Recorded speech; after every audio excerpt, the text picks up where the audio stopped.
Hi, guys. Hello. Hi, Niels. Hi, Grumpy. Hi, Mark. And hi, Mr. Squiggles.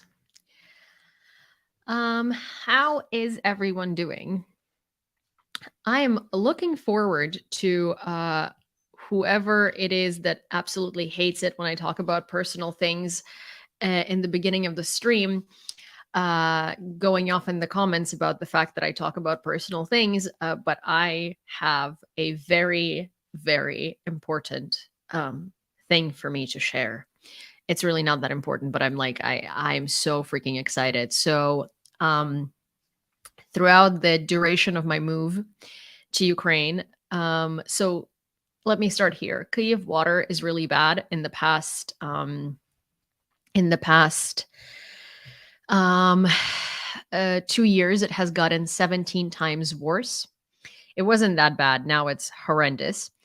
And my dad works with water, and literally, even he could not figure out what the heck to do about this because basically they add softeners to the water. And by the time it gets to my building, or maybe they do it in the building, basically, you can't improve the water quality in like the showers and stuff unless you like unless you do like a full blown reno and like put in a sophisticated filtration system.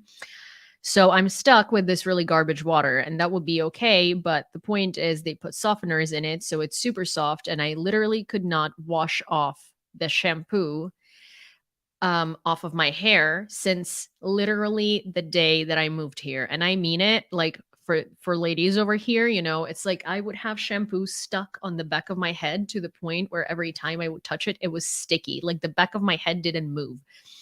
Hi, Corey. And for 3 months, that was my situation, and I was so tired of it, like, I constantly wear ponytails, if you haven't noticed, because I genuinely cannot wash off my hair, like, shampoo out of my hair no matter what I do, and I mean it, I take the longest freaking showers known to humanity at this point, and I, like, thoroughly wash it, and nothing freaking happens, and, I remembered in New York, I had this shampoo, and it's like this weird shampoo, but it's basically like a detox thing for your scalp and hair that takes off all the buildup from your hair. And I was like, surely that's not gonna work. So I used this stupid shampoo, and then I used a very weird natural whatever, like shampoo and conditioner that doesn't really foam or lather well, but whatever. You guys, for the first time in 3 months, there is no buildup anywhere. And I mean, like, genuinely, like, I know it sounds so stupid and sounds so minute, but like, it's been getting on my nerves so much. And I mean it because literally, like, I couldn't put my hand through my hair. And if I did, it was like heavy, sticky, and then there would be residue on my hands. And I was so freaking tired of it. Jesus Christ, my hair feels like hair again. And I can't explain how happy I am about this. What was it? I don't know, but I bought so I ordered a Briogeo clarifying like detox shampoo, and it's phenomenal and fantastic. I highly recommend it if you have a lot of buildup, because I mean it. I had so much buildup because like it wasn't washing off, and it worked. So this is, a non-sponsored ad for this particular hair product. And I used a Ukrainian brand of natural shampoo. I don't know if you can buy it anywhere in the US, and I don't remember what the name of it is. I will have to look it up for next time. But I am like I literally thought my hair would never be normal in this city. So it's like I'm just happy. I'm just happy, it's a dumb little thing, but it makes me so happy that it worked. Anyways, that's where we're at. I like your sweater. Thank you, Grumpy. They do make dry shampoo. Well, but you can't use dry shampoo all the time. It doesn't clean your hair. It just takes off the oils if your hair is like oily and dirty basically, and it just makes it look fresher for like a day or so. but dry shampoo is not going to like clean your hair or your scalp. So that's not going to work. Hi, Frank. Hi, Nikki. Um, Hi, Doug. Hi, SSW. Hi, Karen. Hi, Mark. Hi, Prexis. Hi, Juju. And I think I already said hi, Nikki. I use bar soap from Trader Joe's. Yeah, see, some people like literally use the bare minimum of like of products, and they just constantly their skin is super clear and they look fantastic and their hair is fabulous. I'm not one of those people. My hair looks like ass. Alice, I actually know these are the two shampoos that I use, and away shampoo, like everyday shampoo, is my like favorite shampoo, but it doesn't work for me here at all. Morgana Cat, hello, hi Taz, and yeah, hello everybody.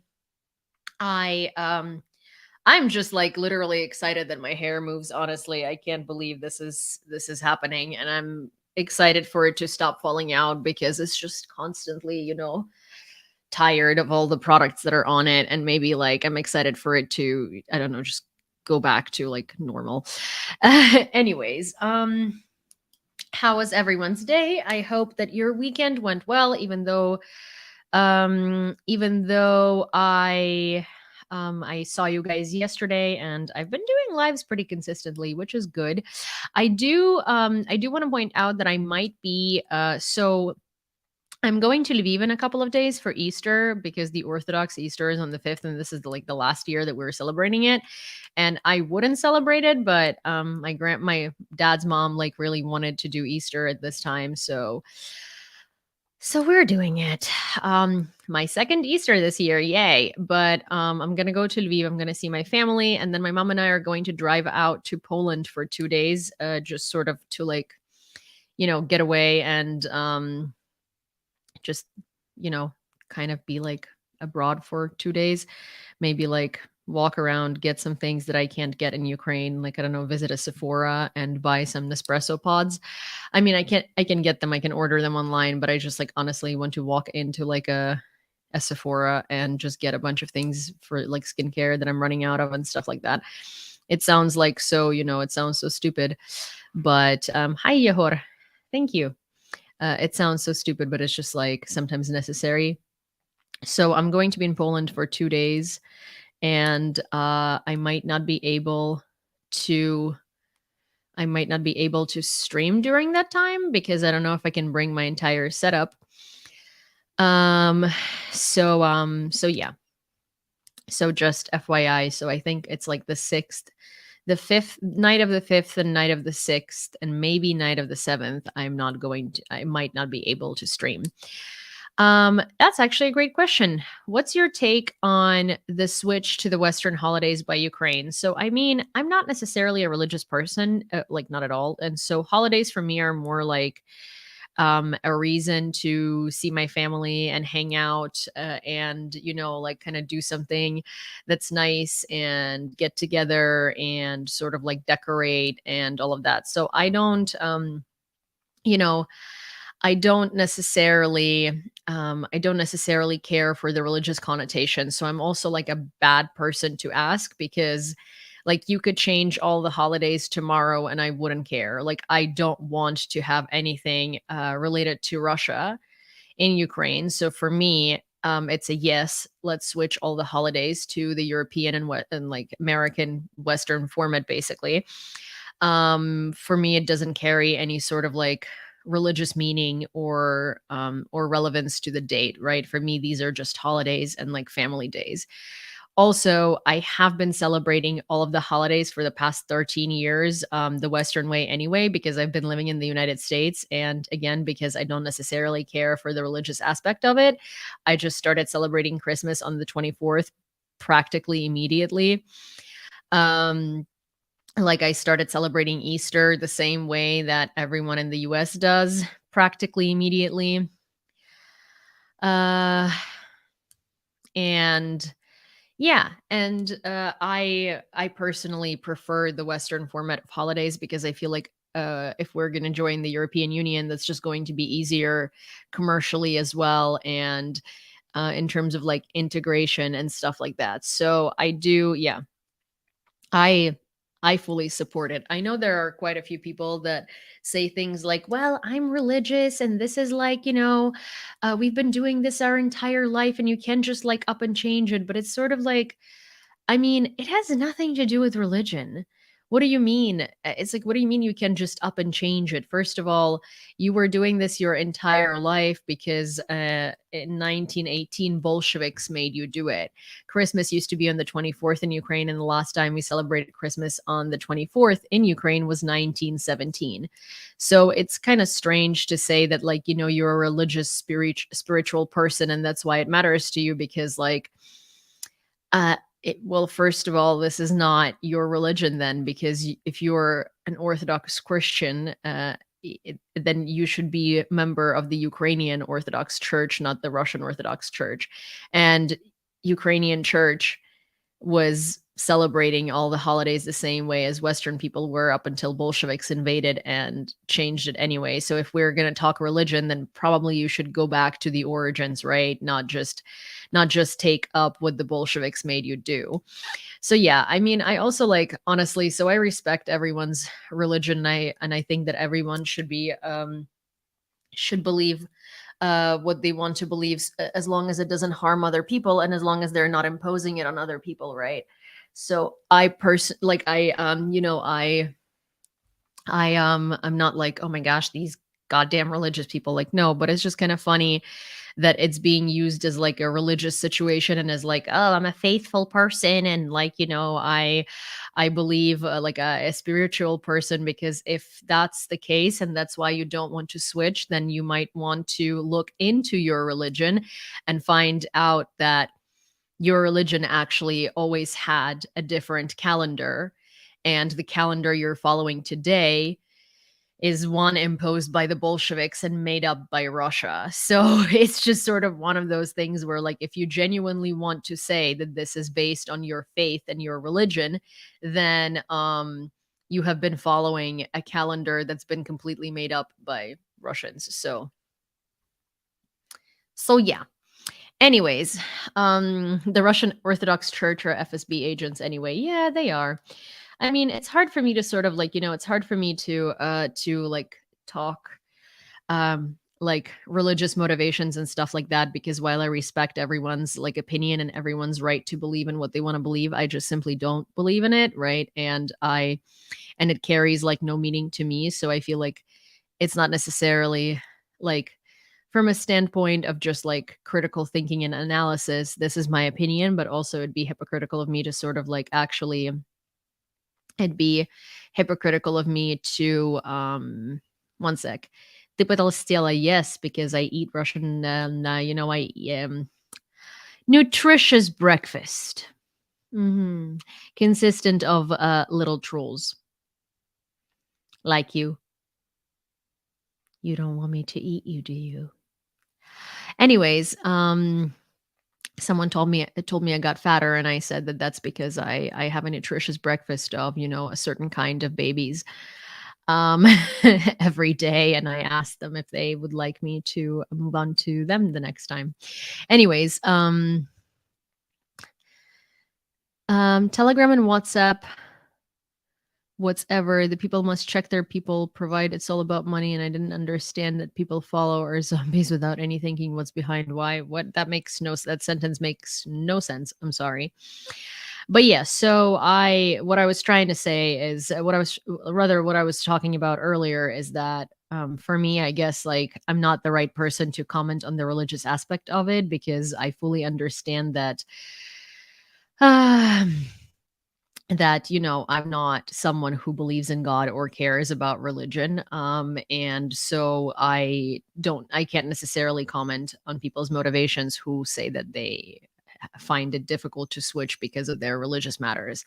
But purely logically, they should in fact be very happy to go back to the real calendar that Ukrainians have been using forever, until the Bolsheviks made up their own and like imposed it on us.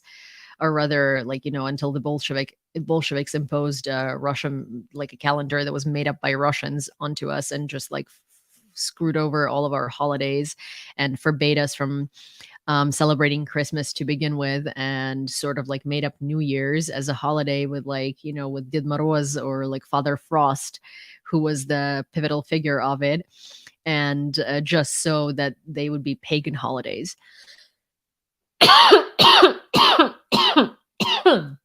Or rather, not even the Bolsheviks imposed it on Ukraine, but like the Soviet figures.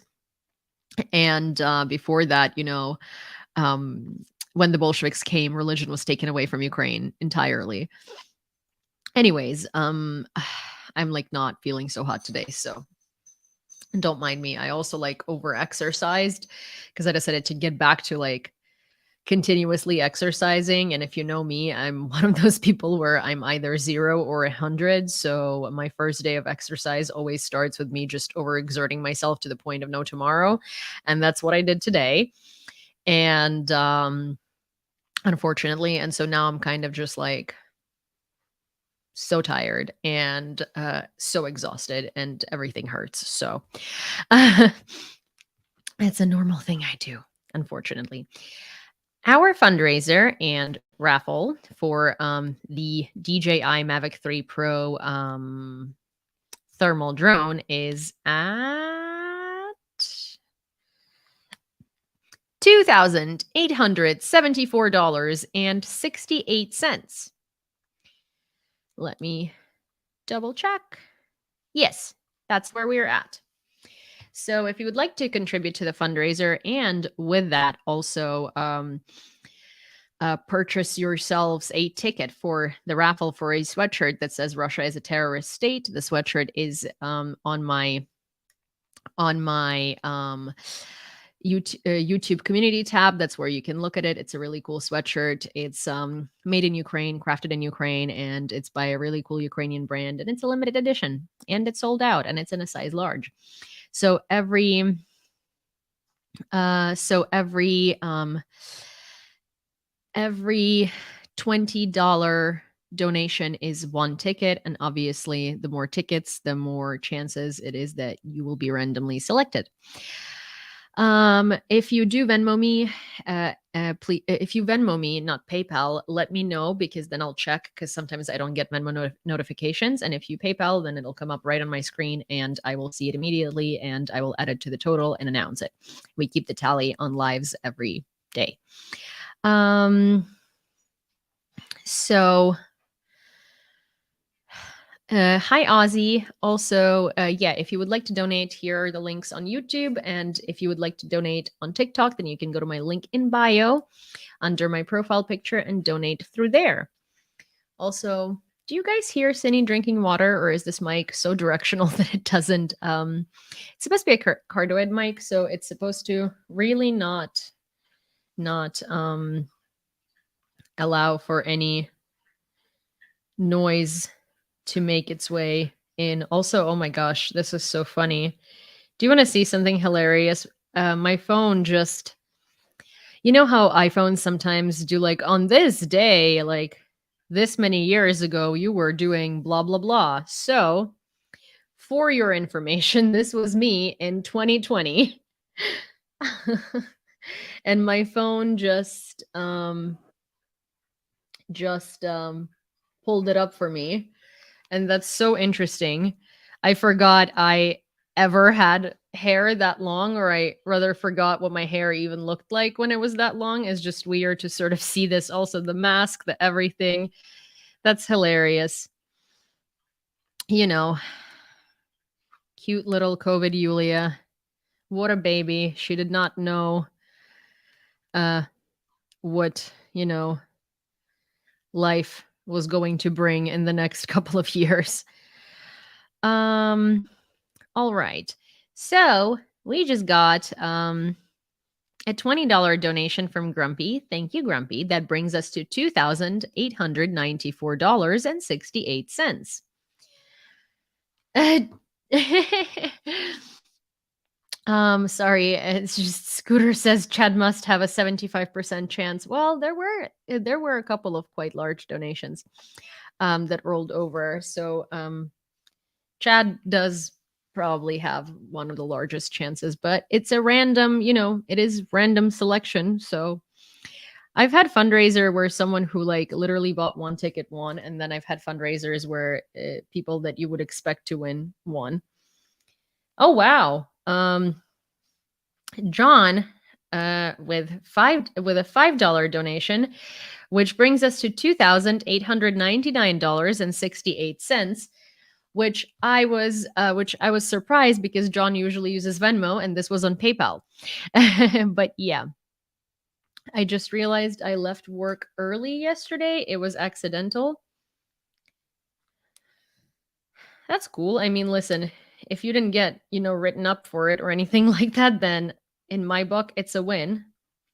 Oh, also, Claire, $20 with a donation of $20 and one ticket, which is $2,919.68. That's so cool. Also, Kat just donated $20.01, which brings us to $2,939.69. Hello, have I missed something cool like your COVID pick? You did. Also, hi, Claire. How much for reach the goal? So the goal is $5,500 because that's the average price of a thermal drone. Unfortunately, those things are expensive.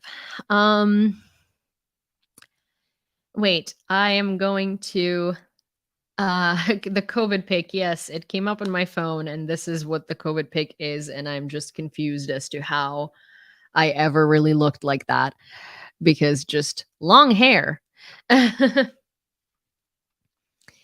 Ass means ace in German. That's hilarious. In my defense, third shifts strike is confusing. Also, Chad with $40.31, which brings us to $2,980. But that's just so funny.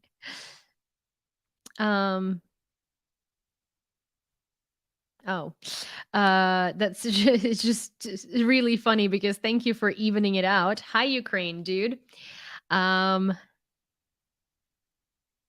Easier to manage now. Okay. Who just sent 1 cent? John with his 1 cent donation. So we are at $2,980.01.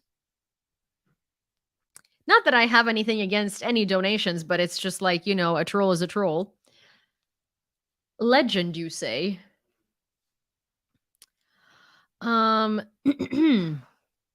So let me get to the news. Also, actually, before I get to the news, I wanted to tell you a very interesting story that I myself found out today. And it is about a Ukrainian who is without whom Apple wouldn't have happened, or like iPhones wouldn't have happened, and Apple computers wouldn't have happened. And I thought it was a really, really cool story. Let me just find it because, of course, I thought I saved it and I didn't.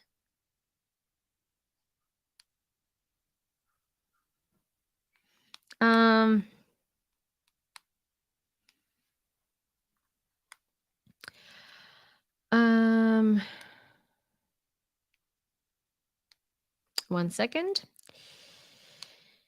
Let me try and find it because I'm sure I saved it. I'm like sure I saved it. It was a really cool story. Oh, 1 second. Someone donated $10. Just 1 second. I will add that to the goal, but I don't see who because it didn't show me. $2,990.01. But let me get to this. I thought I took screenshots of it too to make sure that I can read it for you, but I think they're on the other phone. That's so stupid. And I know, like, I even know which It's like Ukraine history or something like that. The channel is called Ukraine history English. Yes. Oh my gosh. Yes.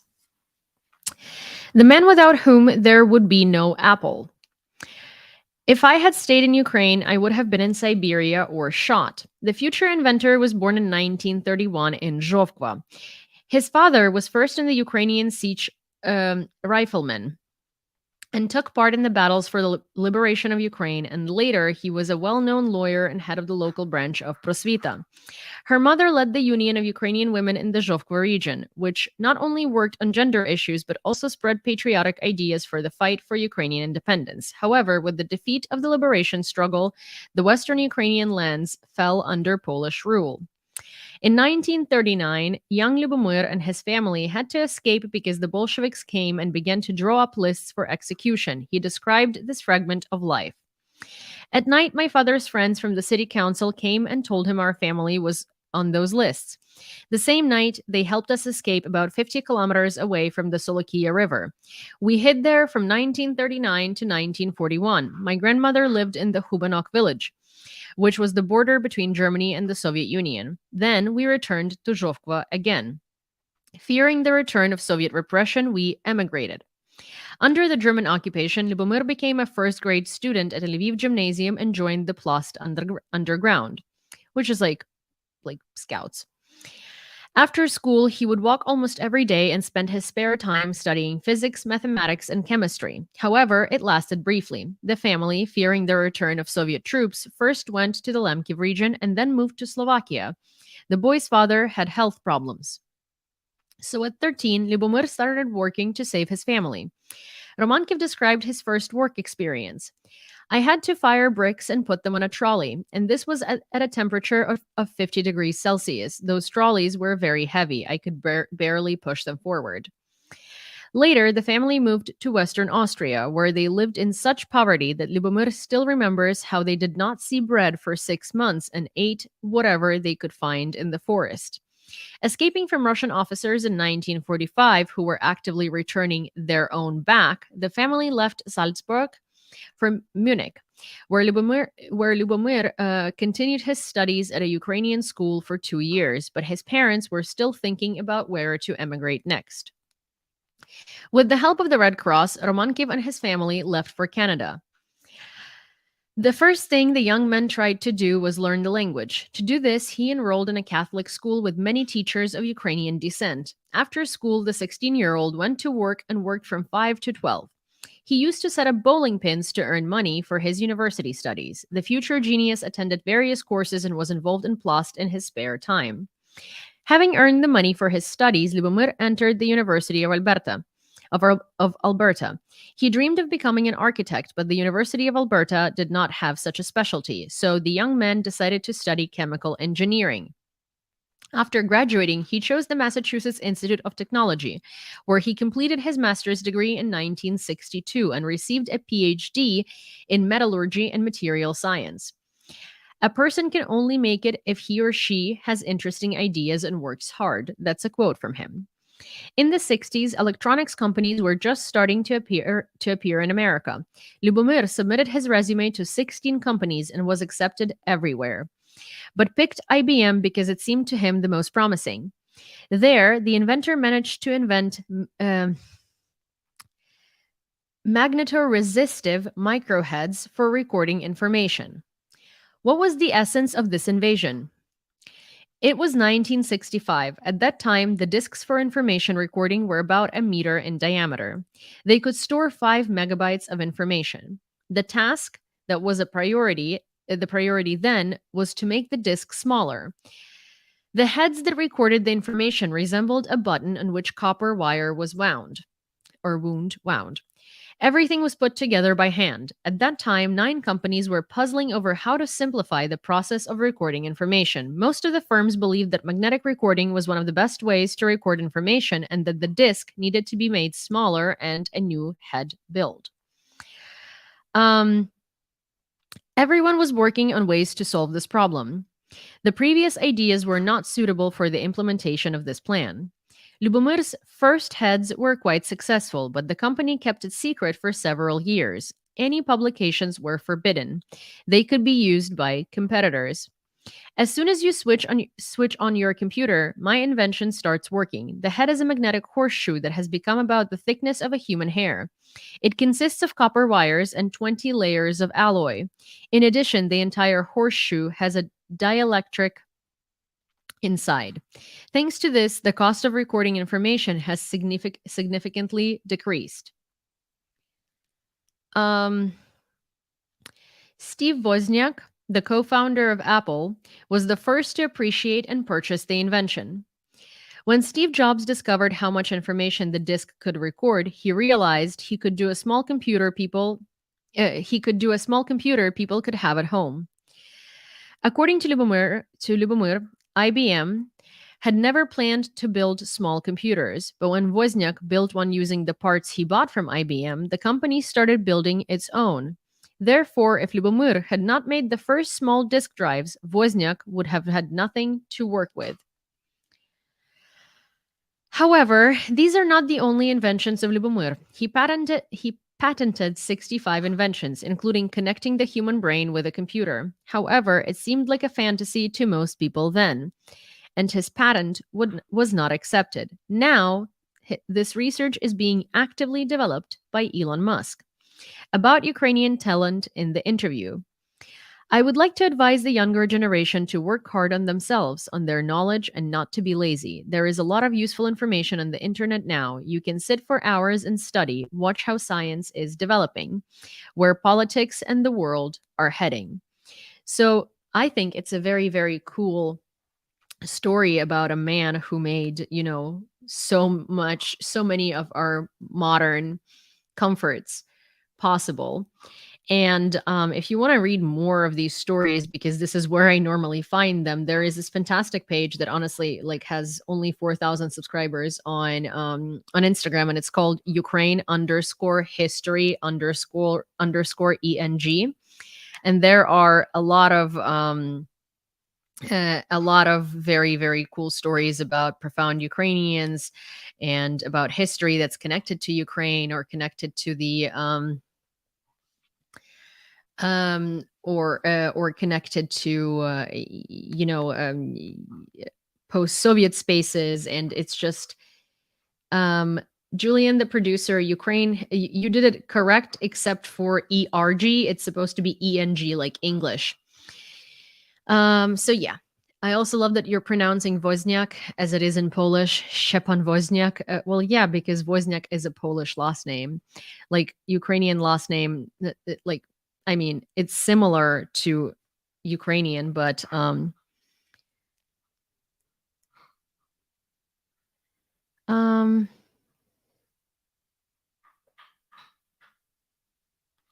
one second. Sorry.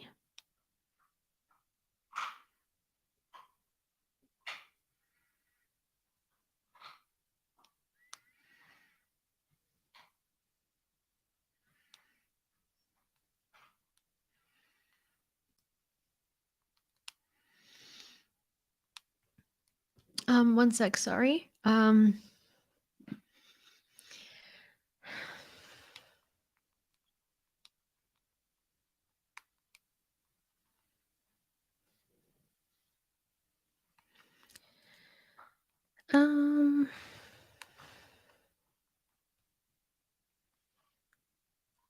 Okay. Sorry, lots of Polish, Ukrainian, and some Russians in Alberta. Yeah, Alberta is full of Eastern European descendants, it seems. I mean, I don't know. I guess the climate somehow because it's cold, though that's a stereotype. I don't know. I mean, listen, there are lots of Ukrainians in Canada. There are lots of Ukrainians in Canada. Aw. So there is a person saying that it's so smart of me to talk about. It's easy to talk about Ukraine when you're 1,000 kilometers away from the front line. Um, Kyiv is not 1,000 kilometers away from the front line. That's one. Second, why can't I talk about Ukraine while being in Ukraine? Like, is that somehow forbidden? Can I not talk about the country I live in? Is that somehow like a sin? Or are we now only allowed to talk about Ukraine's history and, profound Ukrainians if we are in a trench? That's a peculiar one. Didn't hear about that. As far as I know, we have freedom of speech in this country. Cool, right? I'm sure you wouldn't know that, troll, because you live in Russia and they don't have that there. But yes, so I hope that this story was interesting for you. And you can find a lot more stories like that on Ukraine underscore history underscore ENG, like English. This is not a paid promotion or sponsorship by any means. I just figured, it's not like I'm going to be, it's not like I always read stories from there. And most of the stories that I find like that are usually on that Instagram. So if you're interested in more like cool, tidbits about Ukraine and Ukrainians, you can find them on there as well. I love your sweater. Thank you. It's a Ukrainian brand. I really love it too. I've had it since my first trip here. I just followed Ukraine history. Thanks for the tip. Yeah. Oh, awesome. I'm so happy that you did. Okay. There is quite an interesting situation unfolding in Georgia. By Georgia, I mean Sakartvelo, which is the real name of the country.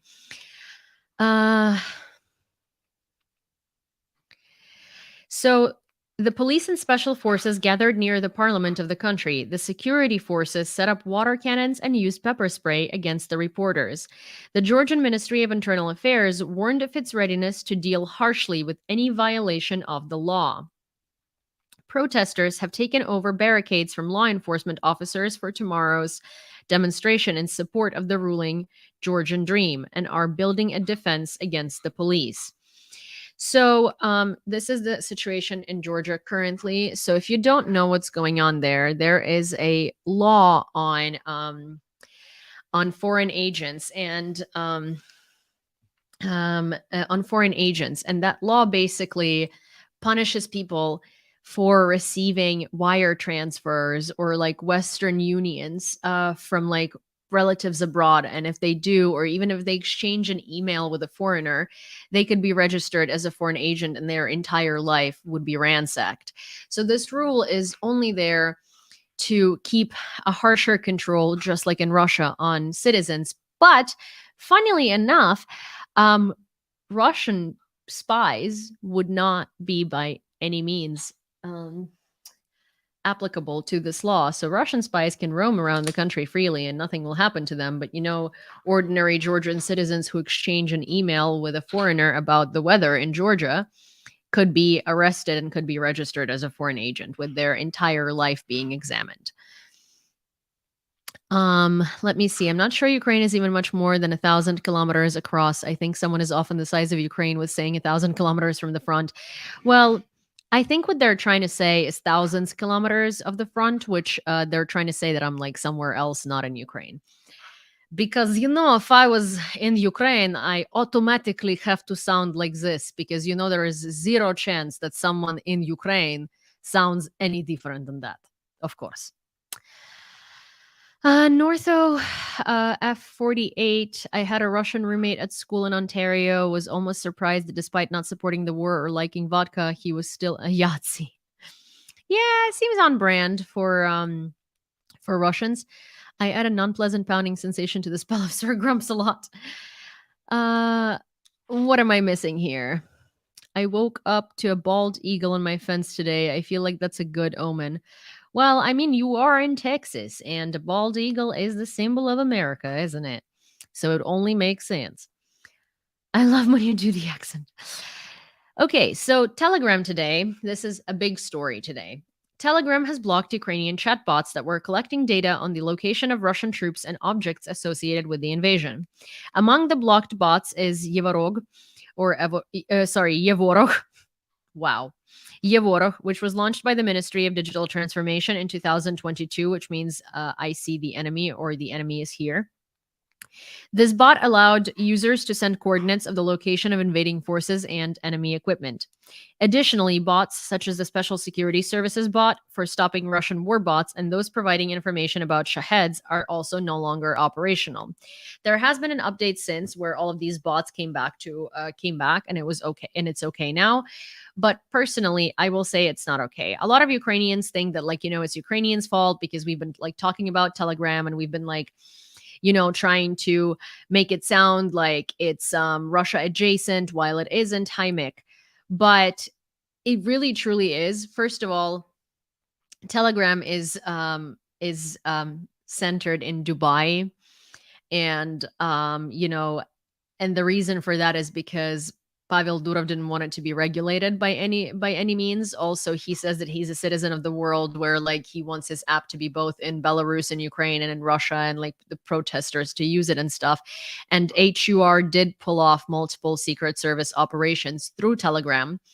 But at the same time, you can never trust a Russian. And also, Telegram is allowed to be operational in Russia. If it's allowed to be operational in Russia, then it has connections to Russia because Russia banned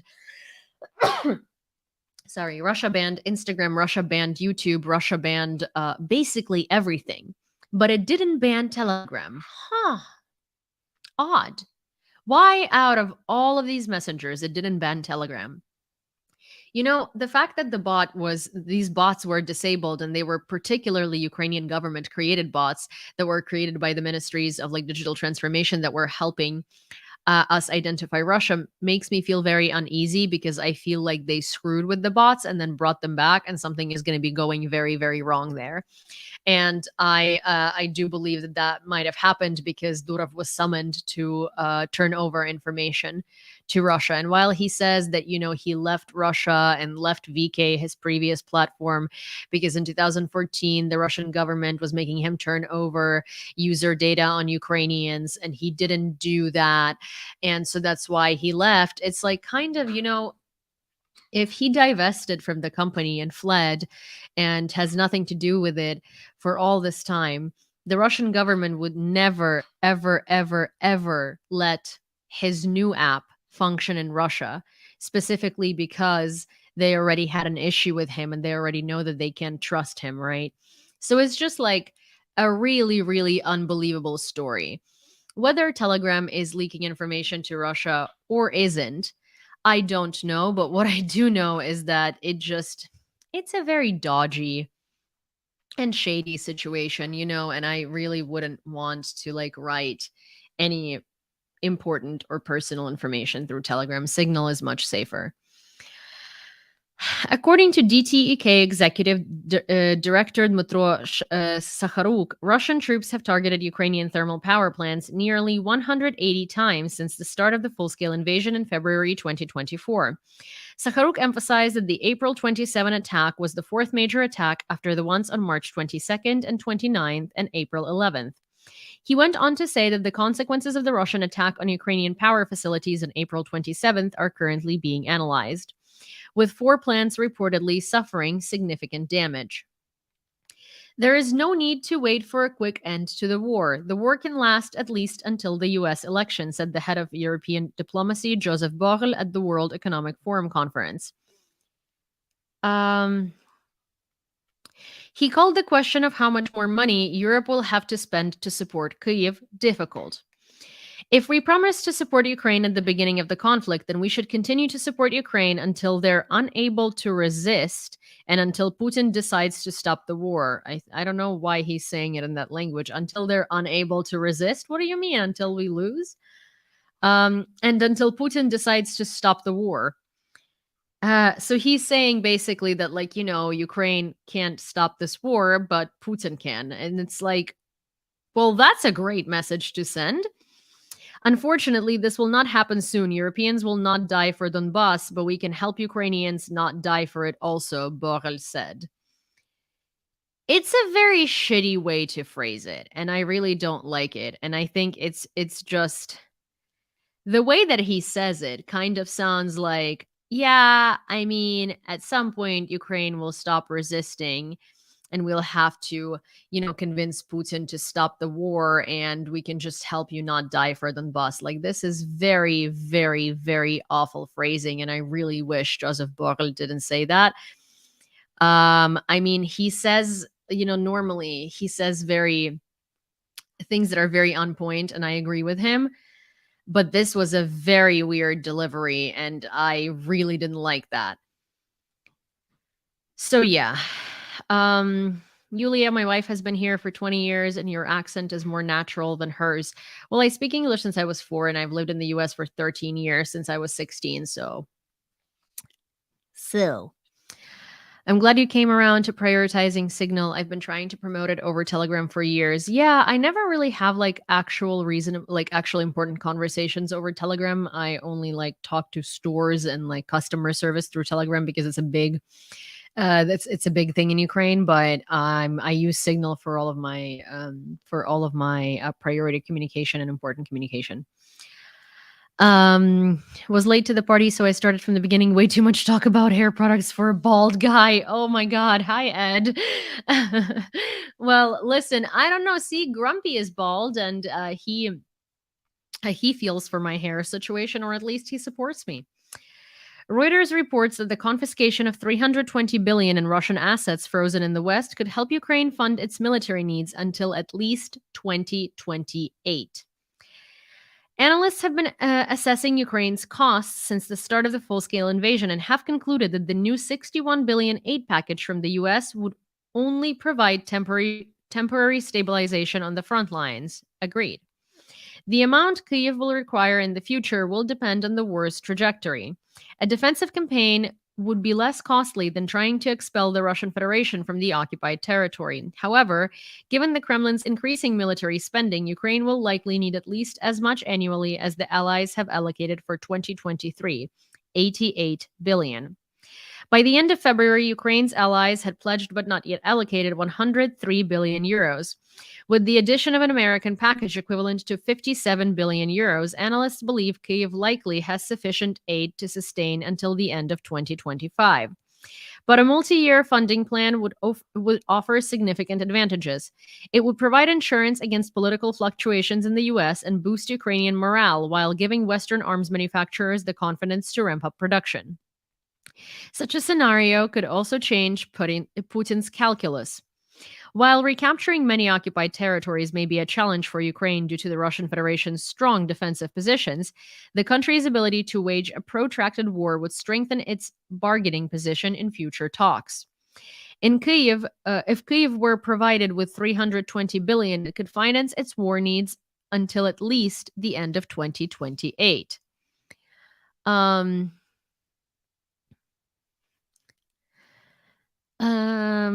Moreover, if the conflict were halted or frozen by then, Ukraine could use some of the funds for economic reconstruction. I hate that these analysts constantly keep talking about, like, oh, for negotiations, or like, oh, if the conflict was frozen. You don't negotiate with terrorists. No one would negotiate with Hitler, so why are we constantly being told to, at some point, negotiate with Putin? Not going to happen. Full military destruction is the only thing that's going to stop Russia.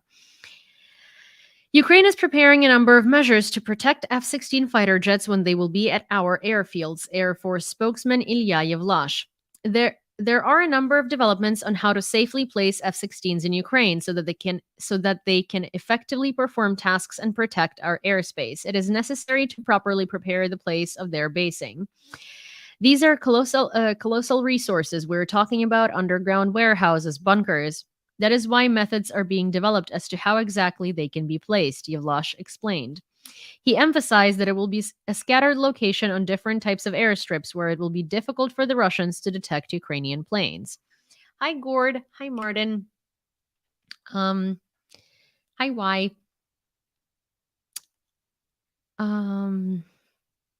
So yeah. That's that's one of the updates on F-16s. Hi, Bernard. I don't really have much to say about that because I know some information about F-16s that I shouldn't share, so I can't really give you an unbiased opinion on this. But it's also a pretty straightforward piece of information. Okay. NATO Secretary General Jens Stoltenberg came to Kyiv on an unannounced visit and met with President Zelensky. The main statements of the President of Ukraine. Ukraine will be in NATO, it's obvious. Europe's security is inconceivable without us. The Russian army prepares for offensive actions. Well, Gord, I did. I did stop. I'm just like, I don't know. I feel like if I don't comment on a piece of news, I feel bad. So every time I don't comment, I feel the need to justify it.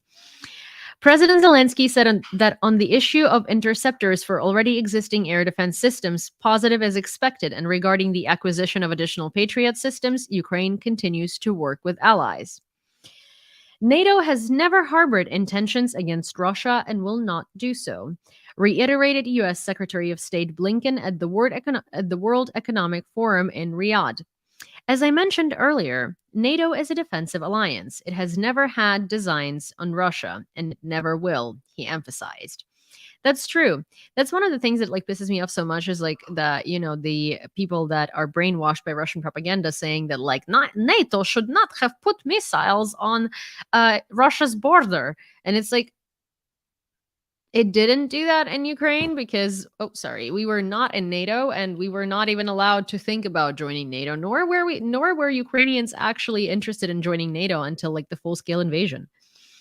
The head of the regional state administration, Oleksiy Nahubov, reports that the Russian army targeted residential buildings in Kharkiv and the surrounding regions with guided aerial bombs. As a result, one person was injured. There was also a horrendous attack on Odessa. While the locals were walking after work or playing sports by the sea, the Russians fired their missiles. 2 people and a dog are known to have been killed. Preliminary reports indicate that 17 people, including a child, were injured. The attack caused damage to residential buildings and civilian infrastructure, including the premises of the Palace of Students of the National University Odessa Law Academy. All relevant services are working on the spot, and doctors are providing assistance to the injured. All the heartfelt condolences go out to those who lost loved ones or were injured in today's Russian shelling. This terror must stop. Ukraine urgently needs to strengthen its air defense. Russians hit Odessa with a missile with shrapnel. It is necessary to destroy manpower. But I can state that there are holes from shrapnel on the walls around the affected facility, which are used to destroy manpower and conduct hostilities, but not for attacks on civilian infrastructure and civilians, emphasized the head of the Strategic Communications Center of the Southern Defense Forces, Dmytro Platenchuk. Those missiles had cluster munitions on them specifically to inflict as much damage as humanly possible on the civilian population of Odessa. That's what Russia does. I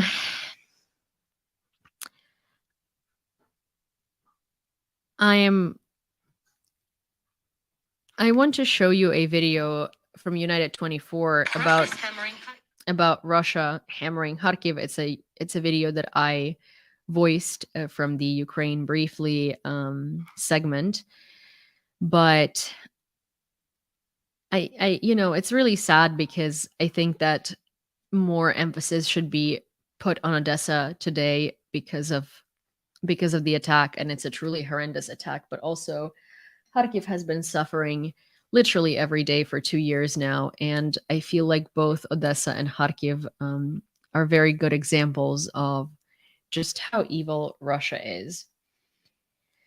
I'm going to show it to you in a minute.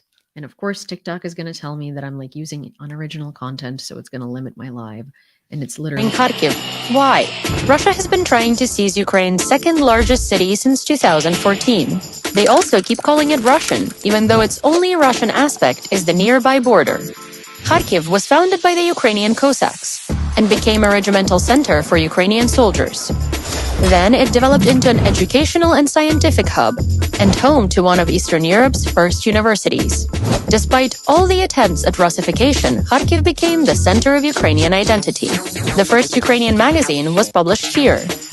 Glory to Ukraine motto was also born here among the students who supported Ukrainian independence.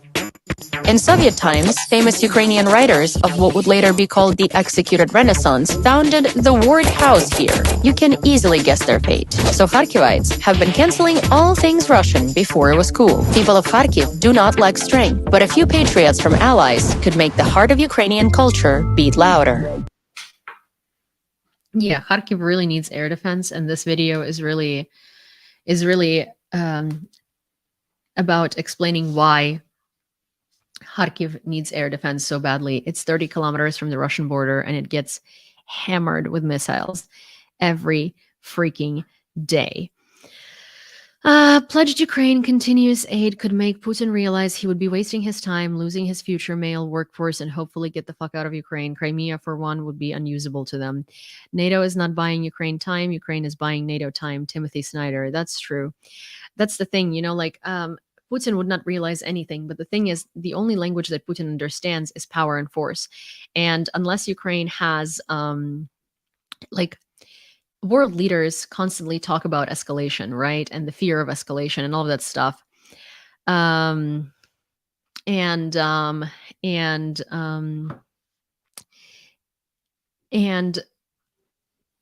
it's funny because Russia escalates every day, and it only escalates when the allies step back and don't give Ukraine what Ukraine needs. And once they do, Russia steps back because Russia is only going to escalate if Ukraine is not provided weapons, not when Ukraine is provided modern weapons. Kharkiv was initially the capital of Soviet Ukraine, not Kyiv, yes, but it was located not central enough, so Kyiv was made into a capital because Kharkiv is 30 kilometers from Russia, and that was not ideal. You might understand why. And Kharkiv was only a capital of Soviet Ukraine for a very little period of time.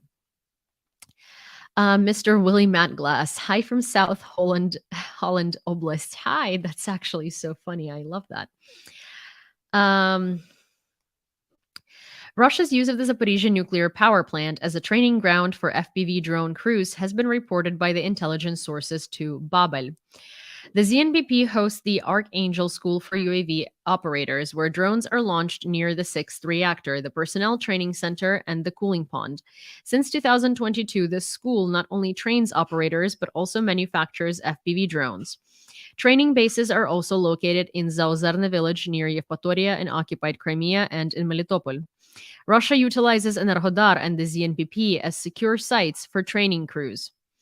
Financed and supervised by the main directorate of the General Staff of the Russian Armed Forces, the school has been reportedly using the ZNPP since summer 2023 for training and testing FPV drone operators. Some Russian drones near the Armed Forces of Ukraine station are neutralized by EW systems, causing them to lose control and fall into the ZNPP territory or the Dnipro reservoir. This is a very dangerous game that Russia is playing, and obviously, here's the thing: like I've said this from the very beginning, I don't think Russia is going to do anything to ZNPP on purpose, but Russia can very well cause a catastrophe because of their negligence, because clearly they do not think about safety at all. And obviously they're using ZNPP as a training ground because they know that Ukraine wouldn't be targeting it because it's a nuclear power plant. And it's a very vile thing to do and a very irresponsible thing to do because, hey, Russia is negligent. Germany delivers Iris-T ammunition and 10 Marder BMPs to Ukraine. The armed forces also received a Skynex anti-aircraft missile complex with ammunition, almost 30,000 rounds of ammunition for Gepard self-propelled anti-aircraft guns, an unspecified number of missiles for the Iris-T SLM air defense systems and the TRML-4D air surveillance radar system. The list also reports the transfer of a Beaver Bridge laying tank with spare parts, a DAX armored engineering vehicle, 9 mine plows, an AMPS helicopter self-defense system, 60 outboard motors, 600 LED lamps, and 6 M1070 tank tractors. Hi, Demon Orb. I don't know, sometimes negligence and incompetence is just a cover for extreme malice. I don't believe that. I mean, like, no, I believe that, but I don't believe that in this case because, I mean, here's the thing: Russians would die if they did anything to the ZNPP, and the way that winds normally blow, it would kind of cause the most harm to Russia itself, not Ukraine or the neighboring countries. So it would be an incredibly dumb thing for them to do. Although, can't put dumb past Russia. However, they're definitely using ZNPP as cover because they know that no one's going to target that. The Moscow City Duma, which is like the parliament of Russia, has proposed reintroducing corporal punishment to schools, sparking discussions among parliamentarians and social activists. The idea involves implementing an army system of punishment and rewards, including the return of corporal punishment. Valery Dorogin, first deputy chairman of the public organization Admirals Club, expressed support for the proposal, stating that beating determines consciousness and suggesting that school children learn the concept of conscience and morality through physical punishment. I mean, it's not surprising because, like, it's Russia decriminalized domestic violence against children because like parents should be able to choose how to discipline their children. So if you see an adult beat up a child and that's their parent, you really can't report that as abuse because it's just, parental style. It's a parental style. Historically, corporal punishment with canes in Russia was a form of criminal punishment until the 19th century, primarily imposed on minors. It was considered a significant mitigation of punishment, as stated in the military regulations of 1716, where it was mentioned as a means of reducing or altogether abandoning punishment in certain cases. Also, a very popular tactic of punishment in the Soviet Union was like beating kids with a ruler. If you were a lefty, like my dad is a lefty, basically they would try to turn you into a right-handed person so my dad can write with his right hand, because he'd be like literally slapped with a ruler anytime he would use his left hand to do any task, really. So he's ambidextrous at this point. He can use his right and his left hand to do everything. He's a lefty, however, and now he obviously uses his left hand because what the hell? Also, if you did something wrong or you solved something wrong on a test or in homework or something, or a teacher saw you, I don't know, be distracted in class, they could literally take a ruler and like smack you with it. And that was a very, very normal thing to do. So, yes, the culture of Russians and their leaders of violence is just a normal national thing. Anyways, you guys, I think I'm going to finish early today, which is 1:36 a.m., so not that early. But I'm done with the news for today, and I would like to finish the episode of season 4 of You and go to bed. So if you don't mind, I will see you guys tomorrow. Our fundraiser for a thermal drone for an HUR unit is at $2,990.01. If you would like to donate to the fundraiser and you are on TikTok, you can do so through going to my link in bio under my profile picture, or through hi Chad, or Kat or Grumpy will put the links in the comments, I believe. Or if you are on YouTube, then let me pin the links for you again so you can easily find them.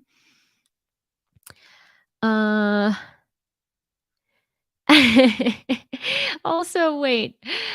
It should be clear that this new format, while terrific in many ways, prevents more frequent puppy sightings. How do we fix this? Oh my gosh, one sec. Wait. Let me wait on Grumpy to send the links to the fundraiser in YouTube chat so I can pin them. And in the meanwhile, I will go get the star of everyone's life, my life for sure, Cindy, and I will have her say hi to you guys. So give me a second. Sinona, Sinona, Sinona, Manona, come here, Baba. Sinona, Sinona, come here, baby. Can you come with me, sister?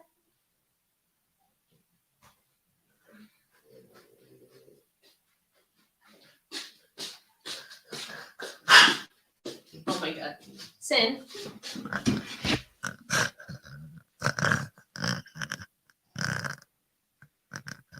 Cindy has her bone in her mouth, and she will not let go of it. So, I had to. Oh my gosh. Okay, sit down. Okay, fine. Go chew your bone. Well, see, that wasn't.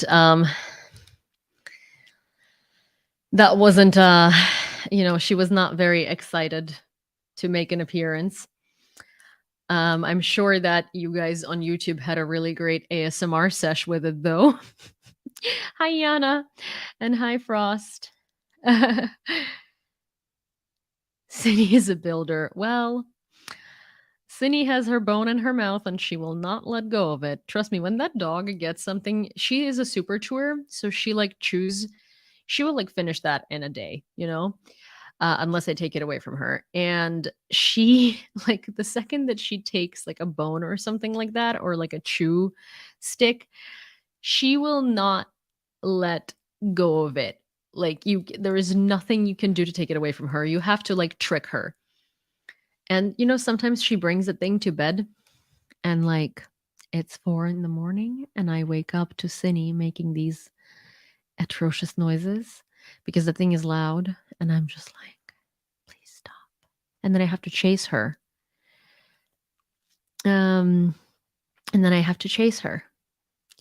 So yeah. Alrighty, guys. It is so nice to see you. I'm gonna go finish an episode of You. Please donate here if you would like to help us get a thermal drone for a unit in HUR, which is HUR, military intelligence. And yeah, love you guys. Bye.